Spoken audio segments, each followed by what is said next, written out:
we go. It's time for ATG Live with Pete and Nick and all the gang.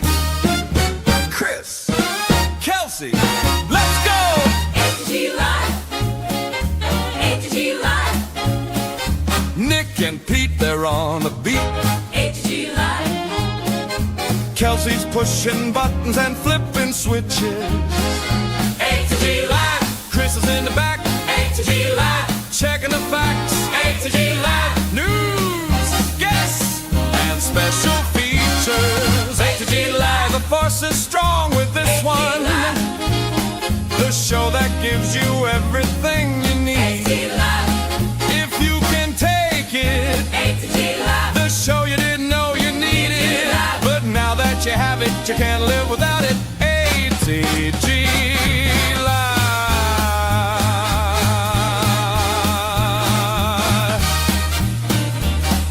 Break that ATG Live.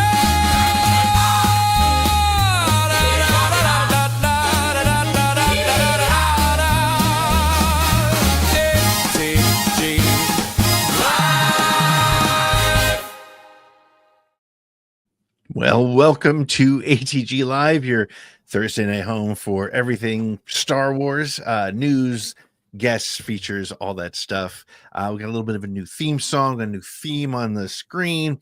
It's it's that time of year. You got to make a little bit of a change. I'm one of your hosts, Pete Fletcher, and of course, I'm joined as always by my good friend and co-host Nick Milky. Nick, what is happening, sir?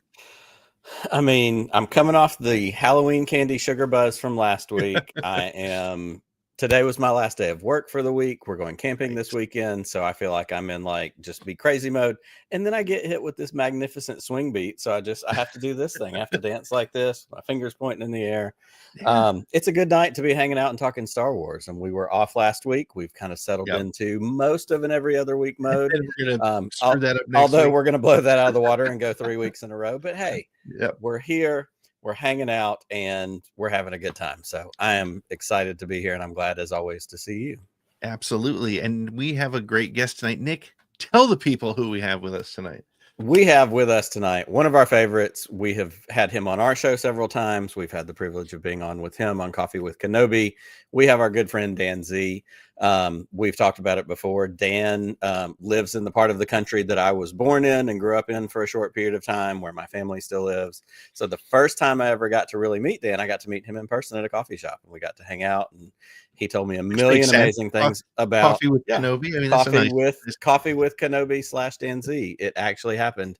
But, and I will say this, and I would say it to him if he was on the screen, but he's hanging out in the background. That conversation has always stuck with me. You and I have talked about it a lot of times. He gave some really great advice. It was multiple years ago, much earlier in my podcasting and streaming career. And I just asked him, I was like, what do you do? Tell me about, and he gave some great advice about ways to approach it and things that I think about all the time when we do what we do. So he has been a rock in our Star Wars podcasting community for many, many years. And he's a teacher and he's a myth guy. And spoiler alert, there's a connection to that. So that's part of why he's here tonight, and we're going to talk about it. So we're excited to have DanZ from Coffee with Kenobi hanging out with us tonight. Yeah, I'm excited to talk to Dan. He's like one of the good guys in the fandom, so that's great. Well, we also have we'd be remiss if we didn't share with you our the things that we got to do, which of course are the housekeeping things. We've made it even simpler. We've put the web address right there on the screen. The phone number you can call 504-321-1501, or if you're really lazy and you're watching this on your TV, just pick up your phone and scan that QR code that's up there in the top left, and you'll get to the sswnetwork.com, where you'll find our merch. You'll find links to our Patreon program. You'll find links to my new book. You'll find old episodes. You'll find links to everything. So make sure to check out the sswnetwork.com. We'd love to have you join us over there. Well, a new book, you say? Yeah. Fancy you mentioned that, because who owns the myth? Conveniently enough, hanging out right here behind me. I get one of those fancy, not for resale advanced copies. I've got a real copy coming. I've got the Kindle version that apparently is going to show up overnight magically by the power of the internet tonight. I'm buying this book in every version that's available, and I encourage everyone watching to do the same thing, because the book drops next Tuesday on the 11th. It's so good, and we're going to talk about it tonight. We're going to get into it.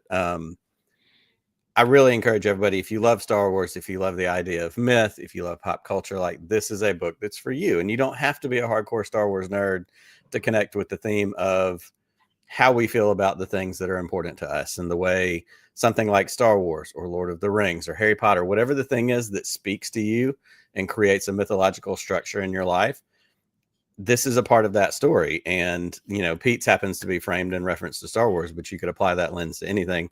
And it's funny and it's personal, and it really is such a great book. And I've been honored to be alongside you as you've written it and get the privilege to, you know, proof it and send me ideas and all that kind of stuff. So I'm really excited that that's going to come out next week. And we're going to have another show next week, and we're going to celebrate the book being out. But we're going to dig in a little bit tonight. So like Pete said, as we're plugging all of our social media, the website, go there, order a copy of the book, and be excited to check it out. It's so good.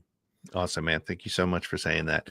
Well, Kelsey is she's not with us this evening just yet. She may be joining us a little bit later, but of course, according to Matt, she's watching TNT because Solo's on, so she's probably finishing that movie up before she gets here, so she can hang out. That's probably true. That's probably true.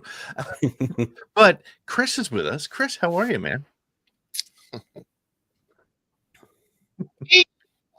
Yes. Yo, that's a while. Yeah. No, I mean, you've been so good the last couple times. It's been... And still riding off the high of Star Wars Visions season. Oh man. It was like, it was another one where every single one was fantastic. Now, am I crazy for saying that my favorite episode was that last episode? I know there were some great other episodes, but because it was so out there, but at the same time, it was like psychedelic and very trippy, but it had all the Star Wars elements in it. It had, you know, it was really interesting. That was my favorite for some reason. I don't know why. Pete, I wasn't, I like a minute into it, I was like, I can't watch this. and there's a reason why, like, I'm way too sober to watch this one. Yeah. So I'm gonna wait until I am not sober, check that one out again and watch it again. Yeah. That's fair. I think the standouts for me, like the Ronin on its own, like that's on another level. Yeah. Like, you know, but the standouts for me were the Bounty Hunters and the Smuggler. I loved those two. Those two were fantastic. I hope they get continuations. Yeah, I do believe that this is the best of the 3 seasons, and you know, and that's not even recency bias. I think I just feel like the stories are, I don't know, maybe because one of my issues with anime sometimes is it's a little bit too out there for me, like it's a little bit too wild. But the way these stories, I feel like the stories are more cohesive. Although my all-time favorite one, and I'm not going to remember the name, but the one where the little girl goes with the Sith into her ship in the 2nd season. I can't remember what it is, where she's in the cave and everything. I can't remember the name of it. But that was a lot of people's favorite. Yeah, I can't remember. From such a great story. But again, this time around, they topped it. And it's wild to me that Visions gets better and better every single time. Yeah. So, yeah. Well, Nick, it wouldn't be a Thursday evening without a little bit of a toast. So what do we got? This is correct. And we are changing the toast up a little bit, as we like to do. As you can see, we've got a new intro. We've got a new background. It's a new season, a new era. We spent the last 12 months theming our toasts on a monthly basis based on an action figure and silly puns, Jando Danuary, Boba Fettuary, all those kinds of things. We're scaling it back to the basics. Snoketoberfest will always be Snoketoberfest. It will live in its own special zone. But we're bringing the 10 Parsec toast. We've got a video ready for it and everything. We're going to raise a toast tonight. It's appropriate. And I've got Jar Jar. There's still going to be action figures in our toast. It has to. And we didn't have this guy in July during July Jar Binks. So I drank out of 2 mason jars. But Jar Jar's going in. And it's appropriate that you guys are talking about Visions, because my toast tonight is for Vision Season 3. I love that we have something in Star Wars that fills that what if void, that fills that just fanciful, but also speaks to an art style that is so important to so many people. I'm not at my core an anime guy, but I have learned to appreciate it a lot more watching these seasons of Visions. And so I'm thankful to Disney and Lucasfilm for coming up with this concept and keeping it going into a third season. So my toast tonight is to Star Wars Visions, to all of the creatives and all the amazing people that are behind it. So to Visions and to everyone watching, cheers and happy Star Wars.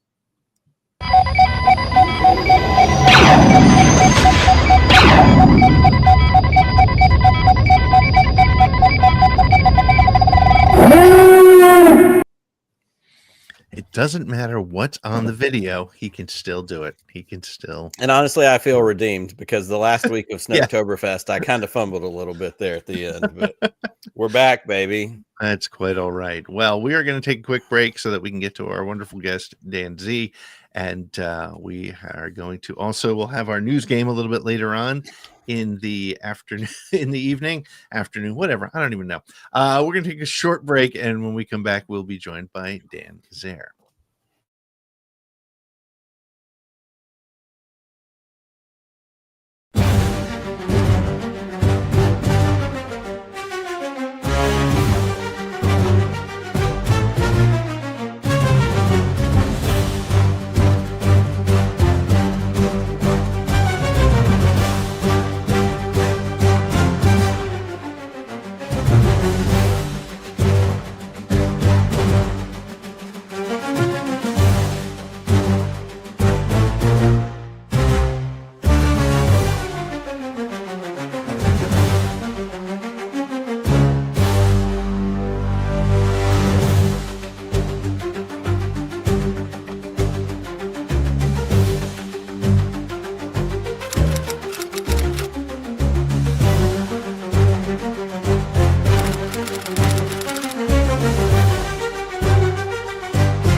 And we are back, and I can't wait for this thing to just come out so I can stop pushing it. Now, of course, that's when you start pushing it, I guess. Yeah, so we are excited to bring in our guest. Nick, do you want to do the? Do you want to do another intro? Absolutely. We will do another intro because this man deserves as many intros as we can give him. Our guest tonight is Mr. Dan Zehr. Dan is the host of Coffee with Kenobi. It is a long-running, amazing Star Wars podcast and community. It's more than a podcast. It's a community. You can see him on Facebook. You can see him on wherever you get podcasts. He has been a partner with Lucasfilm and Target. And my favorite thing about him is actually that he is an educator. He's a teacher. He spends and dedicates his real life, because we all do this fun podcast stuff kind of as a side hustle and hobby. But he's a teacher, and he teaches high school, and he uses the idea of Star Wars and myth and all of that kind of stuff in his teaching. He's kind of known as the Star Wars guy. And he's one of my favorite people that I've gotten to meet over the course of the time that I've been doing podcasting and doing all this. So it is a thrill to welcome him in tonight. I am excited to welcome into the show, Mr. Dan Zehr.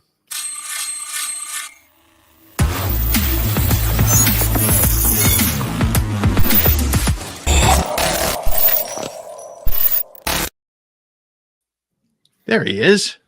Hey guys, Nick and Pete, thank you. Thanks for having me. And Nick, thanks for that really gracious intro. And I love that intro, the music. Like, I feel like I'm a WWE wrestler now. That's pretty cool. That's pretty cool. Top rope, elbows, Right. the whole thing. That's great. The whole thing. Well, we're glad that you're able to join us tonight. And so maybe just for the one or two people who may have never heard of Coffee with Kenobi, give us maybe just sort of how would you describe it, and sort of the brief history. When did it start? It's been like the perennial Star Wars podcast for a long time. Oh gosh. Well, that's very kind of you to say. Coffee with Kenobi started in May of 2013. And it was predicated on the fact that I was and am an English teacher. I teach mythology, I teach composition. And one of the things I love doing is leading discussions with my high school students. And there was one particular conversation we had. I think it was around Dracula, or maybe it was Hamlet. And the way the students were talking and interacting, I thought, now this would make for a good podcast, because I knew I wanted to do a podcast. I had a lot of ideas, and eventually Star Wars always came back to the foreground, back to, the main concept of what I thought I wanted to talk about. So I incorporate that discussion into it. And as Nick said a little bit ago, it's really a community. We have a large following on Patreon and in our Facebook group, the CWK Cafe, with Star Wars Celebration and other travel things we do. It's just been a really fun place because I, like the both of you, I believe Star Wars should be celebrated. And I think there's so much more positive about the fandom than sometimes gets that press. So I just want to celebrate it in a safe, spoiler-free place. and I thought I wanted to help make that happen. So, hopefully that has worked so far. And of course, I'm not there. There are plenty of people who wave the Star Wars flag in a very gracious way. And I'm just happy to be a part of that. Absolutely. And so let me ask you this, because you are a teacher, you are a lover of myth, and you're a lover of Star Wars, as we obviously know. Tell us a little bit about, how did you first approach that idea? How did it land for you to tie those two things together? Certainly as a teacher, and that's a profession, but Sure. What was the idea to marry these kind of things together? Where did that inspiration come from? Well, it seems like, and as I'm reading Who Owns the Myth, be sure to order Pete's book if you haven't already done so. It's we all have our own story, our own Star Wars story, and we grow up with it. It becomes a very familial thing, much like the Star Wars saga itself. It becomes like a found family. And I always loved the idea and the thematic elements of Star Wars that went into that. And so the very first time I ever taught a lesson, and when you are a teacher, you have to go through a number of trials, essentially, not in any forced caves that I'm aware of. And I taught a combination of why Anakin Skywalker and Hamlet are both tragic heroes. And so I explain the lens of the classic archetypal hero in Hamlet, which of course is William Shakespeare's. Of his many plays, I would argue that is the greatest one. But Anakin Skywalker shares that similar motif. He's a hero that is beloved in his community, but he has a tragic flaw that ultimately ends up meaning the death of him. And at the end, it's too late. And he realizes it, but he's already in too deep. And it just leads to a lot of wacky. And so that just worked out great. And then as I taught, I would find ways to incorporate Star Wars into my curriculum. When William Shakespeare Star Wars first came out, I had Ian Desher on. He actually Skyped at the time into my classroom and talked to my students after he read excerpts from his Empire Strikes Back take. And it was really cool. It was very empowering. It was around that time when I started writing. I reached out to Lucasfilm and told them that I used Star Wars in my classroom, and they really liked that. So that led to me writing for StarWars.com, and then that just kept piggybacking into now, writing books for Lucasfilm and Disney about the myth of Star Wars, as far as, encyclopedias and things of that nature. And it's so great because when students find out about this whole podcast thing, it excites them.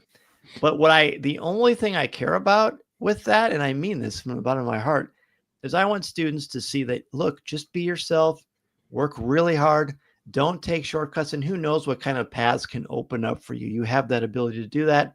Just unabashedly be yourself and don't apologize for that and work your butt off. And it just all coalesced together. I love that.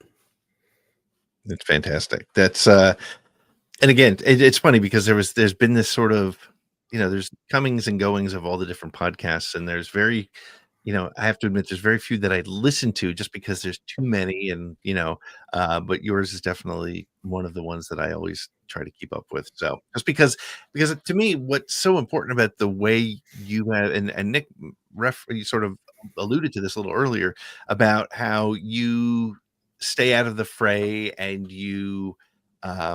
because it can get kind of ugly in the online world sometimes, and there's really no reason for that. And one of the things that I think, that sort of I was interested in doing for my book was to try to look at why people do that, right? It's not, there is that percentage, the loudest percentage, and the one that gives the sort of toxic vibe is the people who are just sort of like, I'm angry at the world, politics, and they throw that in there, and that's not interesting. But the reason I posit that the reason people are so passionate about what they like and don't like about Star Wars is because of how much it meant to them as children, or to your point, like you said very familial, and in fact, that was one of the first ideas I had for my book. Was I was going to take some of these great stories that I heard from people about their first Star Wars experience, and to be honest, they were all the same story. I went with my dad, I went with my grandmother, I went with, and that's great, but it would have been a very boring book. But so, where do you are you in the same camp as to that's why Star Wars means so much to people, because it's so personal, and is that a legitimate reason to sort of argue over in an appropriate manner, drawing that line at the negativity? You think that is the driver of any? I think it's a key part. I think if the original wasn't a good story with compelling characters and a very transformative, heroic ending, or you have the hero, have his moments, have his metanoia, have his change of heart, have his apotheosis, where he realizes I am going to choose a different way of life. I'm going to break free, just like the classic Joseph Campbell, analysis, the hero with a thousand faces that you referenced several times in Who Owns the Myth. I promise we didn't plan this out in advance. It's just, it's sort of like natural product placement, and there's a good reason for it. It's a really great read. But, what I tell my students, because I show them A New Hope, and several of my students have never seen A New Hope before. Right. Believe it or not. Yeah. And I love that challenge. I joke with my students, "Oh, I'm sorry, your parents don't love you. You've never seen A New Hope." They laugh. And then we watch it over a couple of days, and I pause it periodically, and we just kind of have these film studies. And we tie in the myth of it. And, basically, I think what it is it's a good story. It taps into what we are as people, because we're not different from Luke Skywalker. We all believe there's something more for us. We all believe there's something that we want to handle, but we talk ourselves out of it. Like Pete, I bet you, and I don't know this, but I would wager several times you maybe talked yourself out of writing this book, right? Yes. We have of course, we all do. It's just a natural thing. There's a lot of reasons for it, but ultimately, once we get out of our own way and realize there's something I'm supposed to do, you have to leave the comforts of where you're used to and find that place. And then you'll become a different person as a result. That's what Luke does. That's what we do. And yes, as some of your viewers are saying, the nostalgia is a huge part of that. So whether it doesn't have to be Star Wars, it's that thing you have, that connectivity you have with your family or your friends, those moments that it creates this communal atmosphere where you celebrate something you love. You can let your guard down and just be a kid. Just be a kid. So I'm paraphrasing your question, but do I think it's something? It's fun to debate. We were all talking about sports before the show started. It's a great thing to debate. As I've said, I think I said this last time I was on your show. To me, it's always been, it's okay to disagree, not to be disagreeable. I like that. That's a great way to put it. Yeah, I one of my memories as a younger fan was, going through the original trilogy, and part of the fun was debating and theorizing and talking about what you liked and what you didn't like. But it was all, I think the world that we live in now, with sort of the anonymity and the keyboard courage and whatnot, if you're sitting here face to face and you and I are having the conversation, we disagree about a choice that was made for one of the films or something, we'll actually discuss it versus saying that you're wrong. Right. And I think that's, to me, that's one of the most important things about it is whether you were a fan in 1977 or 1999 or whenever you got on the Star Wars train, it doesn't matter. As long as you enjoy, and I'm not saying you have to enjoy it, but what I'm saying is, as long as you recognize that no one is more of a fan or less of a fan, and I won't minimize your fandom because you didn't like the same stuff I did. And that's a different type of conversation, I think. And that's to the point that you were making, though. I think it's because it is so deeply ingrained in who we are, and it definitely puts us in a different mindset when we do have those discussions. And it's a massive identity thing, as you identify in your book, that they're one of the reasons that we might argue about it or have these passionate discussions is that it's very ingrained in us. And for many people, Star Wars is a huge part of their identity. Mhm. And are you kidding? I empathize with that. Of course, I Yeah. understand that. We all do. Otherwise, we wouldn't be talking about Star Wars still.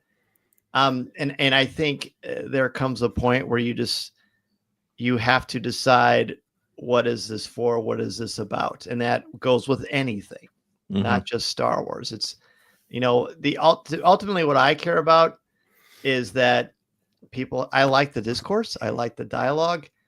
And I mean, it's taken me a long time to get to this point, but I think it's got to be humility. Like, ultimately, Mhm. I'm just some bozo goofball in Central Illinois babbling about spaceships and laser swords. What do I know? Who cares? If you don't What do agree I with know? me, great. But Yep. I'm sure I take it seriously, but I don't take myself seriously. I love that. And that's, that feeds exactly into where Pete and I are and where we've landed, certainly in recent years. We all start out excited to do a podcast and, ooh, we're going to be the best one. And we're going to do this and we're going to go fight every battle. And, Sure. then we start to realize sometimes we don't have to attend every fight we're invited to, and, Right. all that kind of stuff. But where I want to pivot to and where we kind of landed already is George Lucas has famously built this Star Wars mythology around Joseph Campbell. He's built it around, all these other great mythological things. And part of the conceit of Pete's book, but part of also something I know that you focus on and teach about, is myth has been around for centuries. You have Greek mythology, you have all these different kinds of. So with Star Wars being our modern mythology, the question for you is, with those ties to Campbell, with those ties to all the influences that Lucas drew, why do you think it is that Star Wars continues to resonate? Because this is our modern myth. This is our version of, Odysseus. This is our modern version of, Homer and all these journeys and all these great things. This is our version of that. It came out in 1977 when all of us were first born, 7 years old, whatever we were, and has driven our life. What is it about this that resonates and across multiple generations? My kids are 9, 13, and 17, and there's Star Wars connections for them. What do you see from your read of Star Wars and myth? What is it that resonates so much with this story? So I think first it's important to get to the root of this, which what actually is a myth. Myth still today is still argued and debated by scholars about what myth actually means. It used to be ancient religion, because this was how they defined how the world worked, because there was no science per se to be able to translate and explain, that big ball of gas in the sky is not a giant star. It's actually Phoebus driving around with his chariot full of fiery horses, right? Because that was this primitive religion is what it was.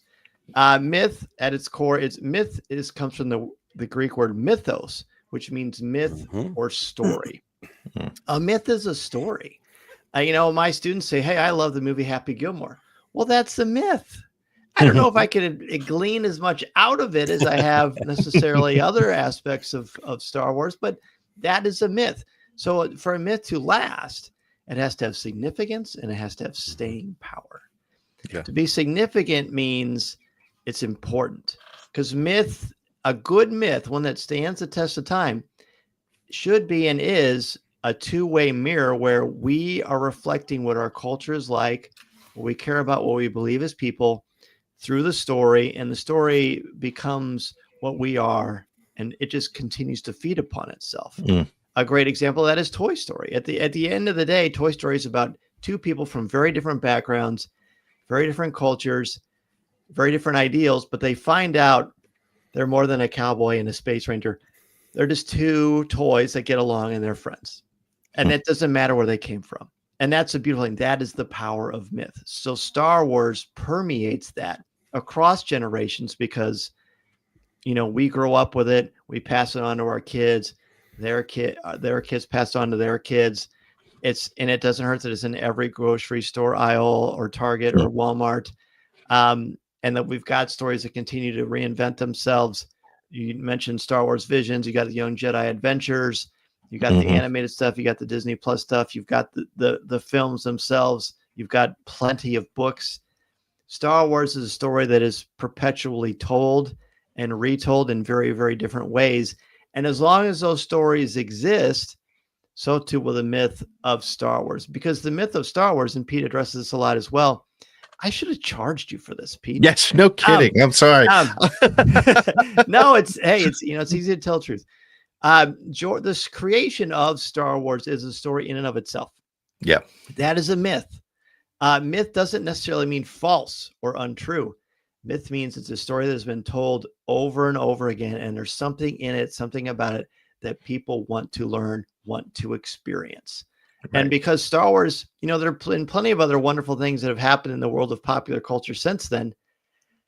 But Star Wars manages to hang around. Even during the dark times, there were so many of us flying that flag, starting our own original websites, reaching out to Steve Sansweet. We were doing those things because it was important to us, and it still very much is. Yeah. And I should have sent a caveat when you invited me. Look, I'm a babbler, so I apologize. No, this is great. I love these kind of conversations. Well, let me wrap up sort of the questions section of the night before we get to the news. But one of the key elements of every myth is the teacher, whether it's Merlin or Ariadne or Obi-Wan Kenobi, the mentor, the teacher. How do you apply subconsciously or consciously some of the learnings from the great teachers in the great myths that you have either taught or just enjoyed yourselves? Well, it's great, isn't it? Because mentor is actually the name of the character that's Athena in disguise in human form that teaches Telemachus, the son of Odysseus, and trains him and gets him ready.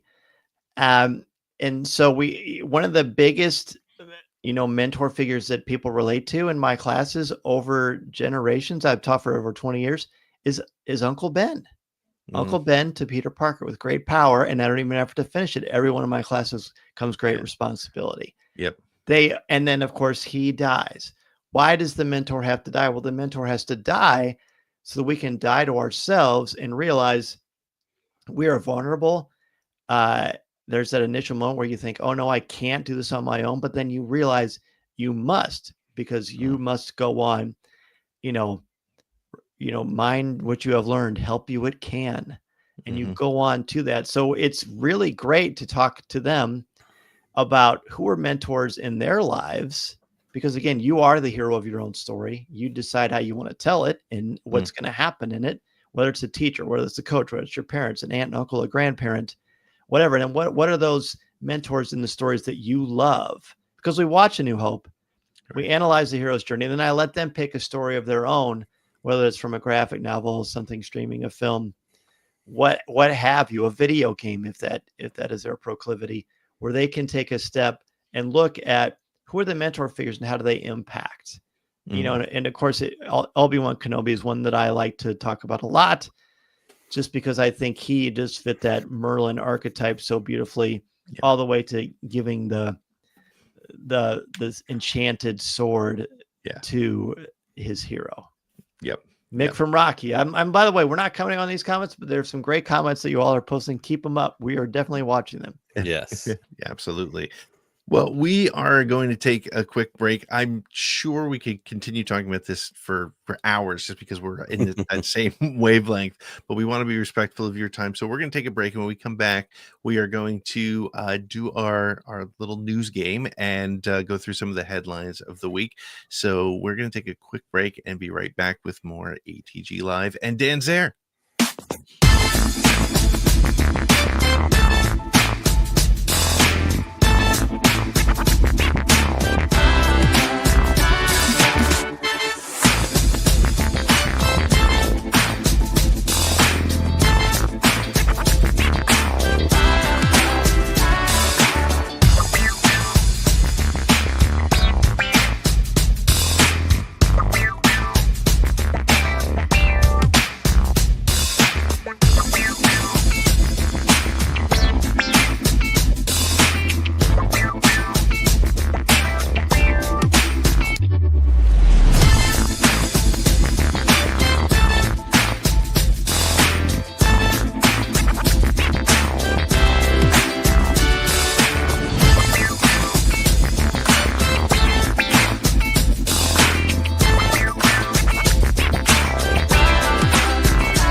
segment where our producer, Kelsey, clearly the most powerful being in the galaxy, selects this week's most overhyped Star Wars news from our website and forces a panel of organic life forms to argue about it.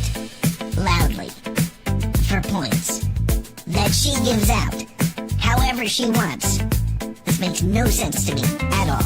This week's special guest will also join the chaos, pretending that their opinions matter, while Kelsey quietly calculates who lives, who dies, and who gets muted. And at the end, the so-called winner gets 60 seconds of uninterrupted airtime, because that's what this show needs. More talking. So, hold on to your motivator and brace for impact. This is Around the Galaxy. Do I have to say it? Do I really? Roger, Roger.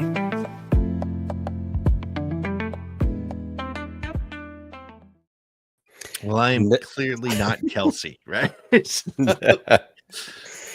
ahead, Nick. I interrupted you. I was going to say, it never ceases to make me smile when Clanker says, Roger, Roger. Just throwing it in there right at the end. It just makes me happy. Yes, it's he has to, I think, right? I mean, that's kind of the law. Required. It's a requirement. Yes. So, Dan, you are a sports fan just like us. So you have probably seen Around the Horn. This is kind of a similar thing where I'm going to talk about a news story, and then I'm going to throw some points out and see how you do, and see at the end who the winner is. So our very first topic is last week marked the 13th anniversary of the acquisition of Lucasfilm by Disney. And there are multiple camps on it. I personally am very happy that it happened, and it was to me it was a little bit of a lifesaver. But let me put the question this way: How would you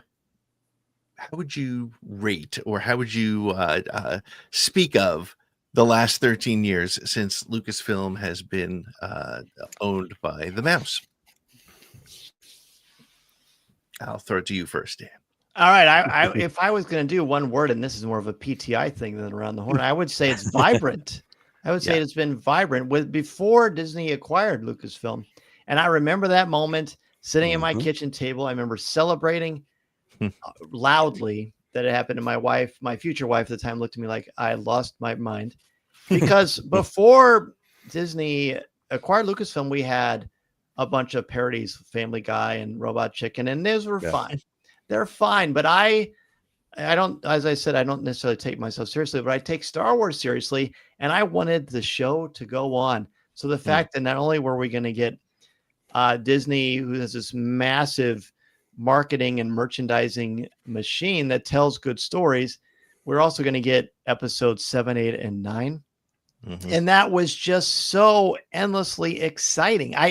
I don't even understand when people used to say to me when it started, "Oh, you are happy that Disney bought Lucasfilm? They're going to ruin Star Wars." And I would say, "Have you ever seen the Avengers? Oh, I love the Avengers. Did you know that Disney owns Marvel? They do."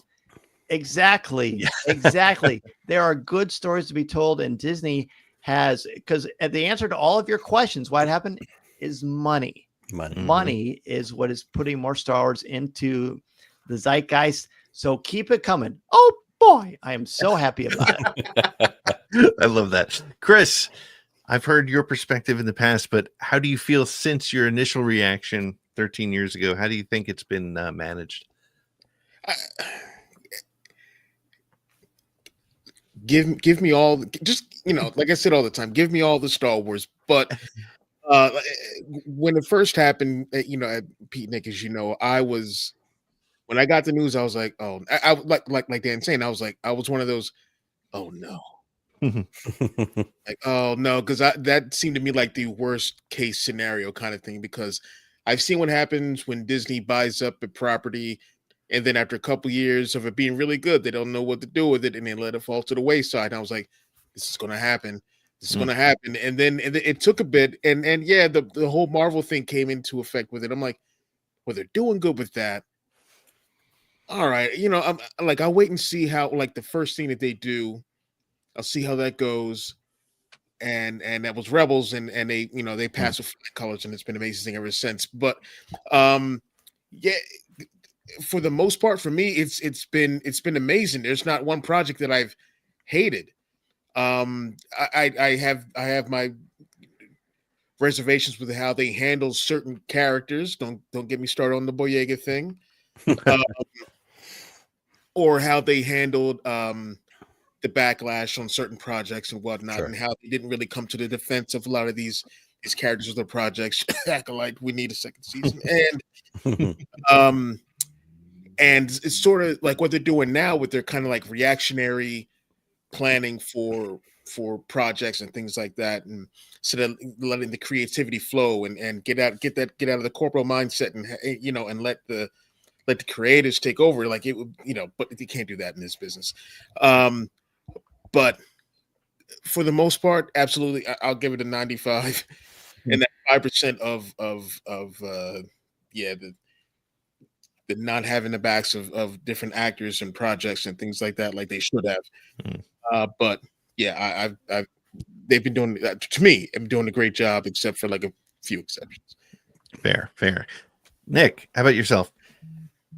I have said from the beginning, the day I found out that Disney bought Star Wars or Lucasfilm, I was excited. And I said from the very beginning, the reason was because Disney knows how to tell stories. And I grew up a classic Disney kid. My favorite 3 animated movies of all time are The Sword and the Stone, Peter Pan, and Robin Hood.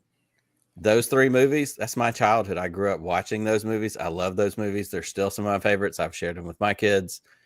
But Disney told stories, and whether it was Bedknobs and Broomsticks or the Apple Dumpling Gang or Flight of the Navigator, like the things that I grew up with in the 80s came from the Walt Disney Corporation. Yeah. And so my excitement for Star Wars, because I was born in 1978, I've grown up with Star Wars, all of these things. We had the prequels, and we had the big gap before the prequels where we had the extended universe. And I love those, and I read those books, and it was a part of my life.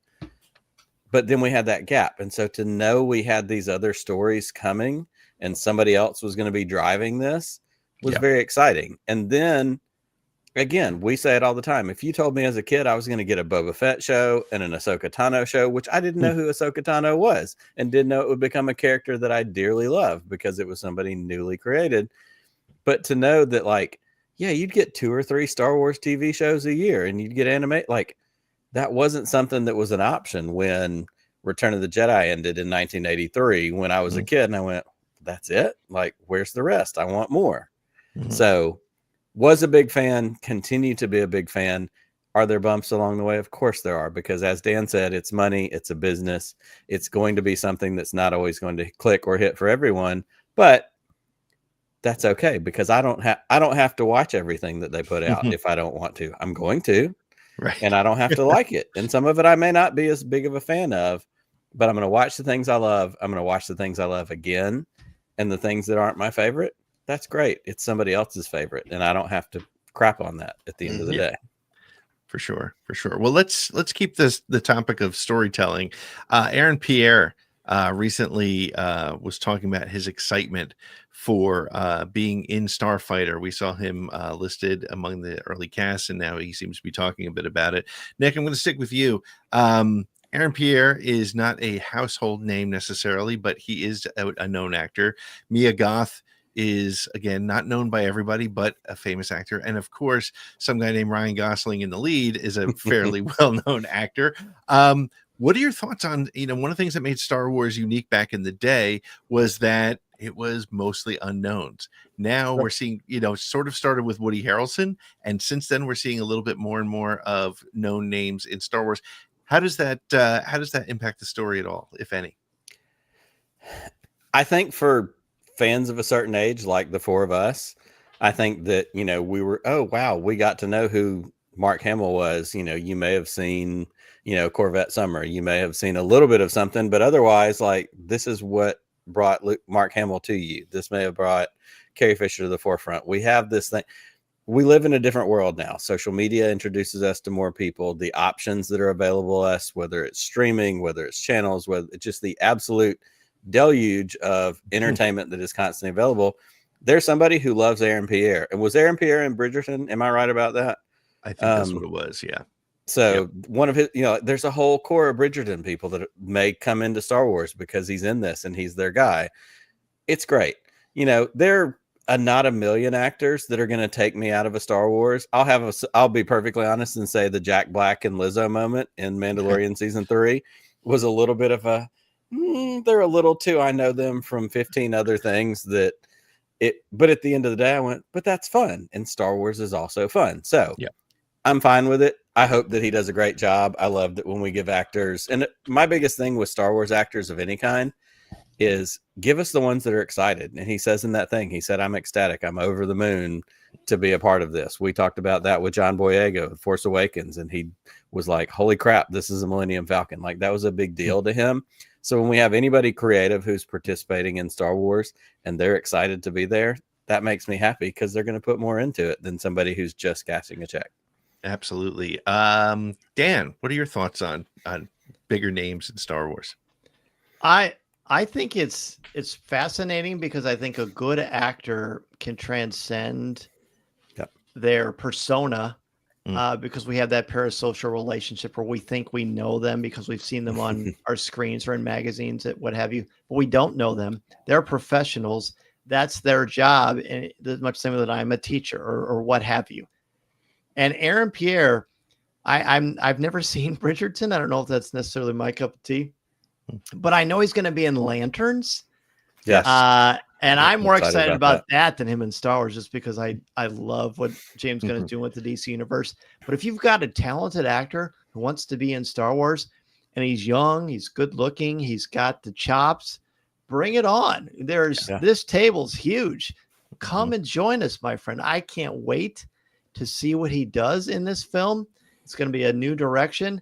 And he's got that charisma that we need, I think, to engross us. And as you both said, to attract the younger generations, because like it or not, if the younger generations aren't into it, it's not going to last. So God bless Aaron Pierre for being in Star Wars with us. Yeah. And by the way, was Jack Black in Star Wars? No one talked about that. I didn't know that. Did you hear that? It was almost like he was in an episode and nobody even noticed it was him. He was overshadowed by the Christopher Lloyd of it all. That was the problem. the Scooby-Doo episode. The only downside to have Jack Black, honestly, being in that was that he didn't sing. That would have been great. Fair enough. That would have been great. Fair enough. Yeah. Like I could see him like humming the Cantina theme just to, yes. there's a rigadoo sort of way. Yeah. While they're playing that weird putt game, and just hit the ball. Chris, what is your where do you come down on big names and maybe Aaron Pierre specifically? No, I think he's great. I've seen him in a few projects before, before this, before he got into Lanterns, so hearing that he was in Star Wars, I was ecstatic about that because I know that dude's going to deliver. As far as big names being in Star Wars, as compared to the unknowns that we get to know over time, that doesn't bother me. I get so engrossed into the story. The way I look at Star Wars is like me looking out of a window and just seeing this universe and seeing the people doing their things and whatnot. So stars and well-known actors and whatnot, that doesn't bother me. So I'm looking forward to it. I can't wait to see what he does in his role. I can't wait to see what Ryan Gosling does. Because Remember the Titans. For me, that's the movie that I remember him from. So I'm excited to see this story. I'm excited to see what these guys can do with it because these are high caliber actors. So I'm very excited. Yeah. And not enough people are talking about Mia Goth. I think she's going to make an excellent villain. Right? That's the word of the street. She's a villain, but she was so. I don't want to say. I don't know. She was so expressive and unique in the X films, and she's a very unique type of actress. So I'm very curious to see how all that. And my favorite Doctor, Matt Smith, is playing is in this movie as well. Yes. So I'm like, I hope that they are playing like siblings, like villain siblings. I think that would be fantastic. I'll take it any way I can get it. Like, gimme. But sure, to see them as like sibling villain, because we haven't had that live action. Right. So I think that would be great. That would be cool. Well, speaking of gimme, Chris, in Disney World, you're going to be able to get your own loft cat pretty soon. And from the traders area, and there's a couple of other things coming out. But let me ask you this: as a Star Wars fan, is there a particular collectible or toy that you would love to have? Money's not the object, but it's not available at this time. Something that you could create that you would love to have. Again, I'm not talking about like a full-size X-Wing in your front yard. I'm just, we all want that. I'm talking about like a collectible you could buy at Disney World, put it in your suitcase, and take it home. What's something that you love to see? Okay. All right, let me rethink my answer then, because it was my favorite vehicle in the entirety of Star Wars is the Land Speeder. I would love a life-size street legal version of that. And my other answer for that was Vader's meditation chamber. I want those two things. I want those two things. If I had to pick something that can only fit my suitcase, it could be a huge suitcase. I'm just like, how big are we talking? We need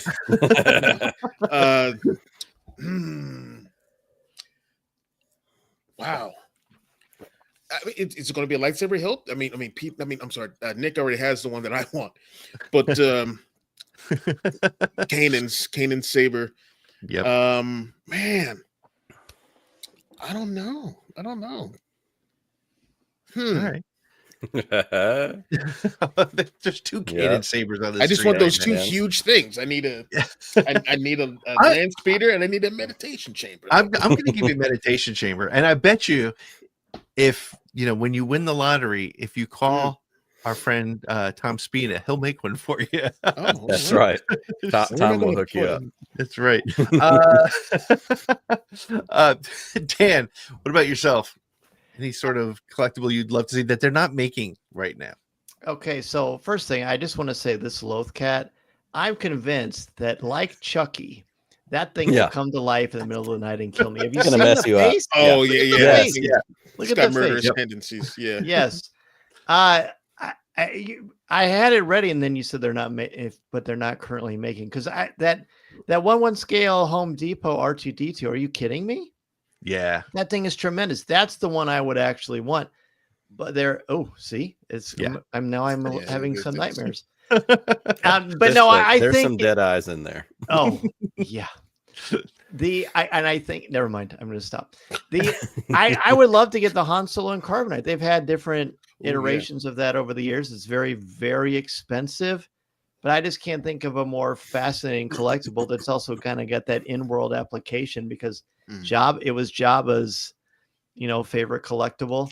right. And I just think it would be the dream to have Han Solo and Carbonite. I just think that would be really, really awesome. Oh, that's very cool. Nick, what about yourself? I'm with Dan on the terrifying aspects of this Loth Cat. Like, this has got Gizmo Gremlins vibes. Like, you get that thing and the crazy eyes and you feed it after midnight, like it's going to come destroy your town. Like, and not a cat person in real life overall. I'm a dog guy. That's fine. No judgment. But that Loth Cat, it's got crazy eyes. That's what you look at when you see that picture. So that one's not for me. The thing that's not out there, it's hard to argue with Dan on Han and Carbonite. And, I know somebody did a desk one time. Like, I'm thinking a dining room table, like throw a piece of glass over the top, let me, feed people there while Han looks at you kind of awkwardly. That's a great one. I do have the Kanan lightsaber hilt, which is the one that I've always wanted. Gosh, I mean, it's everything, honestly. And this won't fit in a suitcase, and we've already gone there with the meditation chamber and Han and Carbonite. I want one of those. I want one of the walls from the Hoth base that has the LEDs, just like the light, the clear light tracking things, that just sits in like a background. And every now and then I take a fake dry erase marker and I just like rub it over it like I'm doing something important. One of these strategic tactical hollow walls or whatever they're called. Like, I need that. That's what I need in my house. My wife would love it, I'm sure. Yeah. Oh yeah. For sure. All right. Well, we have one more story that hit this week, and our friend Chimere, the Stranger, has been sort of out and about doing some speaking at various events, and Manny Jacinto was recently talking to TV Insider, and he said, "I'm always ready, and I would love to return if they'd have me." This is a classic Star Wars actor line that happens sometime before they come back. I'm going to ask you two questions. What are the chances we're going to get more Chimere? And if we do, or the Stranger, or the original Ren, or whatever, if we do, other than the comic book where they talk about the original Ren, and maybe it is a comic book form, what form are we going to get it in? And is Manny Jacinto playing the playing the Liam Neeson game? So here's the thing. I think the chances are pretty small that we get a Manny Jacinto live action revisit to the Acolyte. That's not me saying I don't want that. I'm saying that show didn't get a continuation for the reasons that have been talked about many, many times. It was very expensive. Dan said it early on in the show. Disney is a business. I talked weeks ago, Disney is the head, Lucasfilm is the heart, and those two things have to battle each other. So you've got the business end, you've got the money end. There are a million people that love the Acolyte. I thought the Acolyte was good. I actually thought that character was fantastic and very compelling, and I would love to see that continue and show up somewhere else. Do I think it's going to happen? I think that chance is very low. Where is it going to happen? Obviously, comics and novels and those kinds of things give the opportunity for that story to continue, but that doesn't feed Manny the way Liam Neeson showing up in the Kenobi show or something else does. So if it happens, in the words of my great friend Chris Ryans, gimme, but I just don't know that it's going to. Yeah. Chris, what do you think? This upsets me so much. I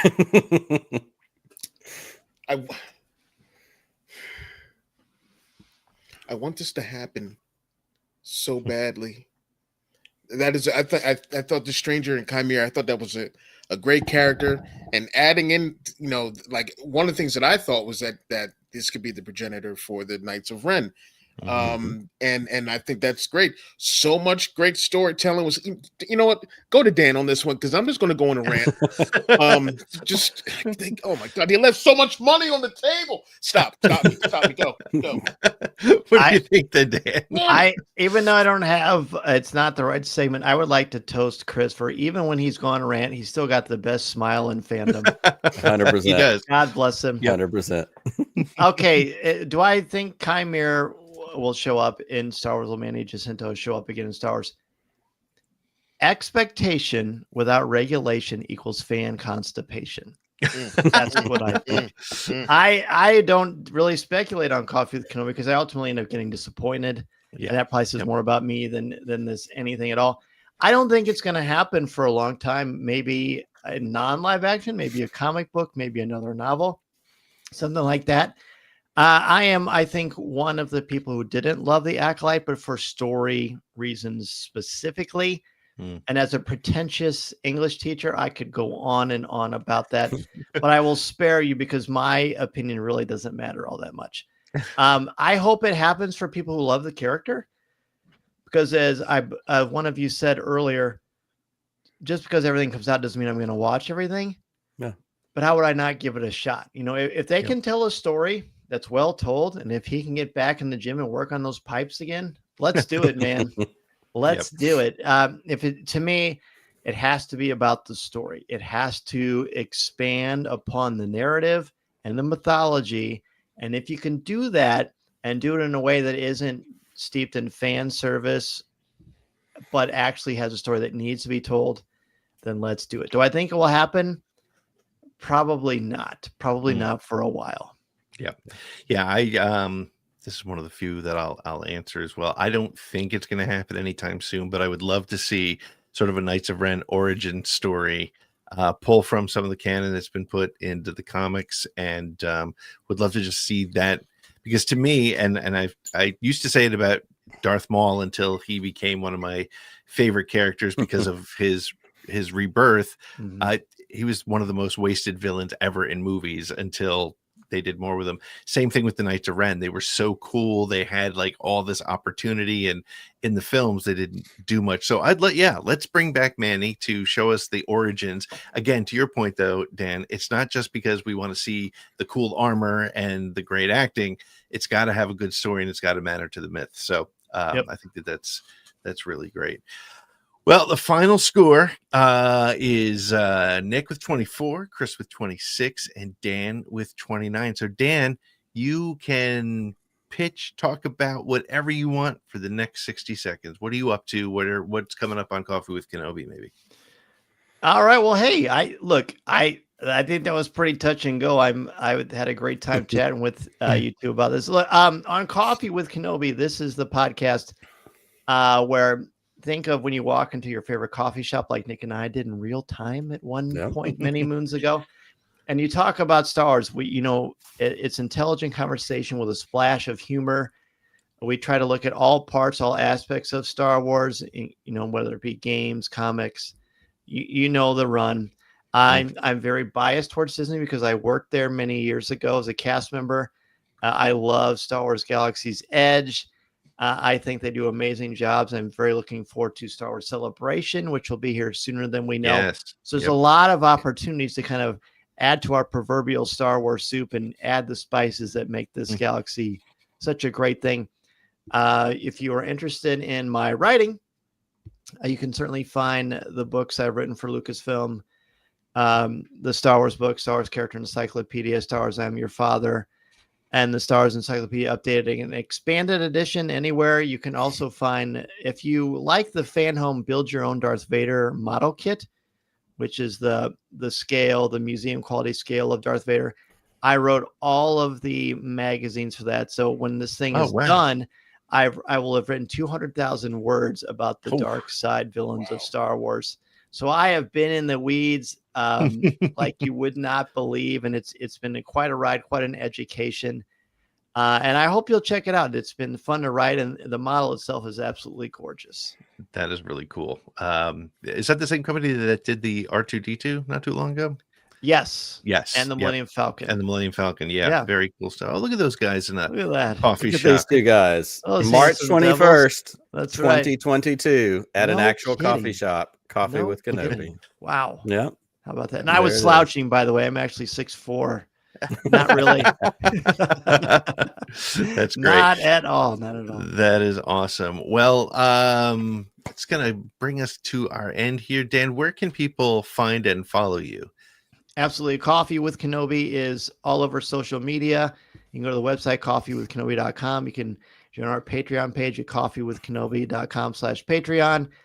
And wherever you listen to podcasts, YouTube, Spotify, Spreaker, Apple Podcasts, you will find me babbling incessantly about this galaxy that we love.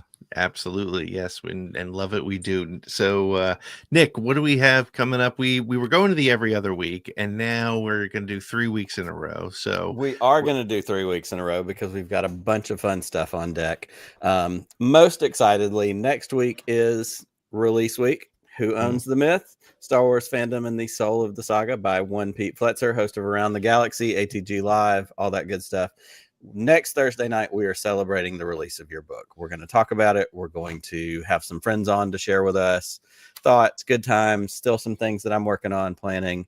I've kind of excluded Pete from how we're going to celebrate next week on purpose because it's his book and he's worked hard on it, and we're excited to celebrate that. So it's going to be a lot of fun. We're doing that next week. And then the week after that, if I'm not mistaken, we're going to be getting to talk to Kwame Mbalia, who wrote, what's the book called? Last Order. Is that right? Last Order. Last Order, the author of the book, The Last Order, that came out a couple weeks ago. We had to reschedule with him, but we're excited to dig into that. So we've got some very bookish things happening over the next couple of weeks, which is a little bit of a change of pace for us because Chris gives us a hard time for not being book and comic guys, but we're trying to make up for that. We're trying to be good Star Wars fans. Well, Chris, you'll be very proud of me. I'm actually listening to the audio version of that book right now. And it's really like it sucks you in immediately. It really does. It's really good. I'm glad you're finally reading some books. Well, I'm not really reading. I'm listening. Well, it's someone's reading it to him. I mean, that's it's the same brain waves that are engaged whether you're reading or listening. Yeah. That's true. That's actually true. the research. I do nothing but audiobooks. Yeah. Yeah, that's the way to go.